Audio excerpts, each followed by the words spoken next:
శ్రీ గణేశాయ నమః. హాయ్ అండి, ఎలా ఉన్నారు?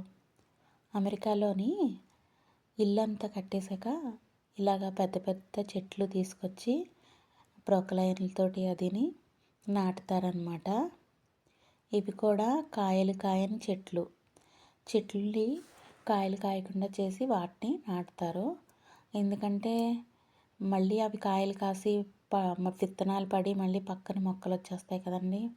మళ్ళీ వాటిని క్లీన్ చేసుకోవాలి కదా. అందుకని ఇలాగా చెట్లకి ఫ్యామిలీ ప్లానింగ్ లాగా చేసేసి అప్పుడు నాటుతారనమాట. మనకి ఇండియాలో అయితే మనుషులకి ఫ్యామిలీ ప్లానింగ్, ఇక్కడ చెట్లకి ఫ్యామిలీ ప్లానింగ్ అనమాట. మన అమ్మమ్మ తాతయ్య వాళ్ళు ఎలాగా ఎక్కువ మంది పిల్లల్ని కనేవాళ్ళో అలాగే మా అమ్మమ్మ అనేది నీకు ఎంత డబ్బు ఉన్నదా అనేసి అడగరు కదమ్మా. ఎవరైనా సంతానం ఎంతమంది, మీ పిల్లలు ఎంతమంది అని అడుగుతారు అనేది.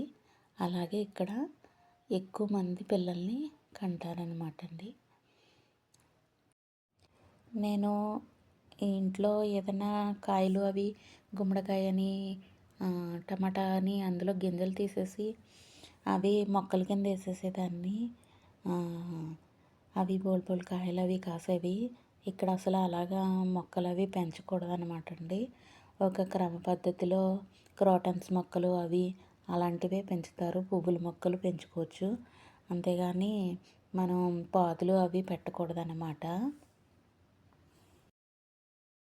జనాభా తక్కువ గురించి ఇక్కడంతా కూడా యంత్రాలతోటి 100 మంది చేసే పని ఒక్కళ్ళే చేసేస్తారనమాట అండి.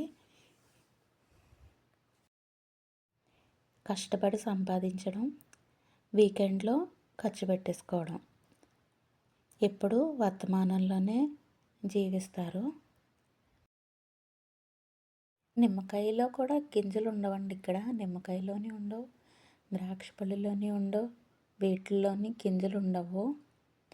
ఇక్కడ చూసారండి, 10 చెట్లు తీసుకొచ్చారు. లైన్గా ఎంత బాగా నాటారో. ఒకటి ముందుకి వెనక్కి అలా పాతారు, వీ షేప్ వచ్చేలాగా పాతారు. 10 చెట్లు తీసుకొచ్చారు. మొత్తం 10 చెట్లు కూడా నాటేశారు.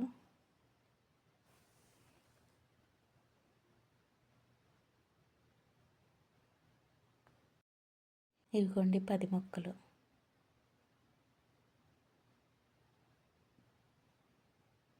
చెరువులు అవి ఉంటాయన్నమాట ప్రతి ఇంటికి కూడాని. అందులో